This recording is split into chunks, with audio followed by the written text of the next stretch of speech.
আসল OMR sheet অথবা OMR শিটের ডিজিটাইজ ডাটা খুঁজে পাওয়া না গেলে 2014 সালের টেট পরীক্ষায় বাতিল করে দেওয়ার হুঁশিয়ারি দিলেন কলকাতা হাইকোর্টের বিচারপতি রাজাশেখর মান্থা।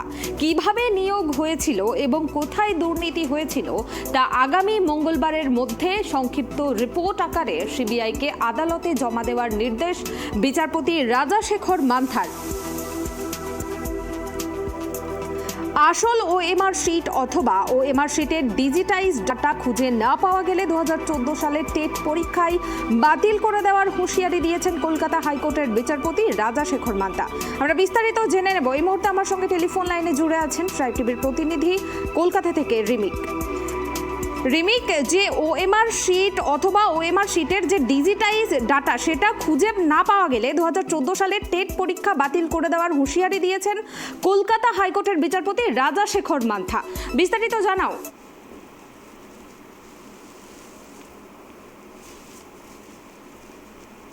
যে 2014 সালে টেট পরীক্ষা হয়েছিল এবং তার ভিত্তিতে 2016 সালে যে নিয়োগ হয়েছিল, সেই নিয়োগের যে পরীক্ষার্থীরা যে পরীক্ষা দিয়েছিল তার ওএমআর সিট, সেই আসল ওএমআর সিট গুলো যদি খুঁজে পাওয়া না যায় বা তার সেই ওএমআর সিটের ডিজিটাইজ ডেটা অর্থাৎ ফুটপ্রিন্ট, সেই ফুটপ্রিন্টও যদি পাওয়া না যায় তাহলে 2014 সালে যে টেট পরীক্ষা হয়েছিল সেই পরীক্ষাকেই বাতিল করে দেওয়া হবে বলে আজকে হুঁশিয়ারি দিয়েছেন বিচারপতি রাজাশেখর মান্থা। কেন দিয়েছেন?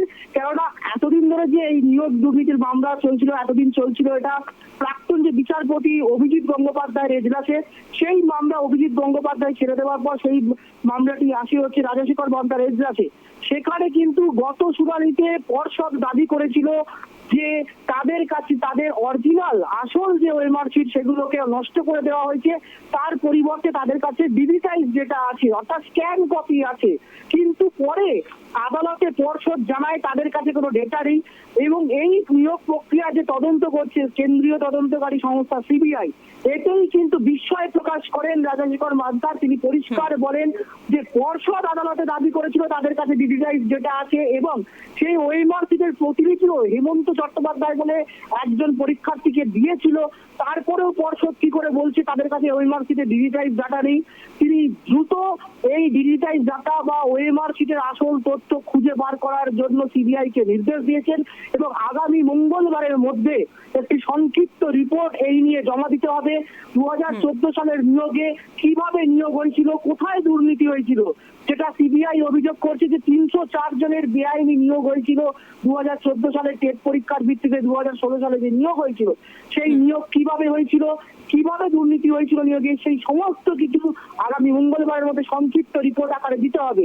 পাশাপাশি এদিন সিবিআই এর তদন্ত নিয়েও প্রশ্ন তোলেন বিচারপতি এবং পর্ষদের ভূমিকা নিয়েও প্রশ্ন তুলেছেন বিচারপতি রাজাশেখর মান্থার পর্যবেক্ষণ এবং যে মন্তব্য সেটা যথেষ্ট তাৎপর্যপূর্ণ। তিনি বলছেন বর্তমান তথ্য প্রযুক্তির যুগে কোনো ডেটা যদি ডিলিট হয়ে যায় বা হারিয়ে যায় বা নষ্ট হয়ে যায়, সেই ডিজিটাইজ ডেটাকে কিন্তু উদ্ধার করাও সম্ভব। সেটা পৃথিবী থেকে মঙ্গল গ্রহেতেও যদি চলে যায় সেটাকেও ফিরিয়ে আনা সম্ভব, উদ্ধার করা। তাহলে পর্ষদ এতদিন দাবি করেছিল তাদের কাছে ওএমআর শিটের ডিজিটাইজ ডেটা আছে, তারা এক পরীক্ষার্থীকে তার প্রতিলিপিও দিয়েছিল। তাহলে ধন্যবাদ রিমিক।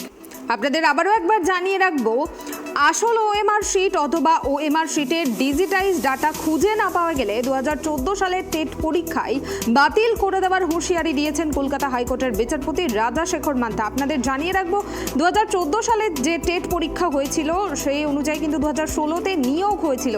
সেই নিয়োগের ব্যাপারে কোথায় দুর্নীতি হয়েছিল এবং আগামী মঙ্গলবারের মধ্যে সমস্ত বিষয়ে সংক্ষিপ্ত রিপোর্ট আকারে সিবিআইকে আদালতে জমা দেওয়ার নির্দেশ দিয়েছে বিচারপতি রাজাশেখর মান্থা।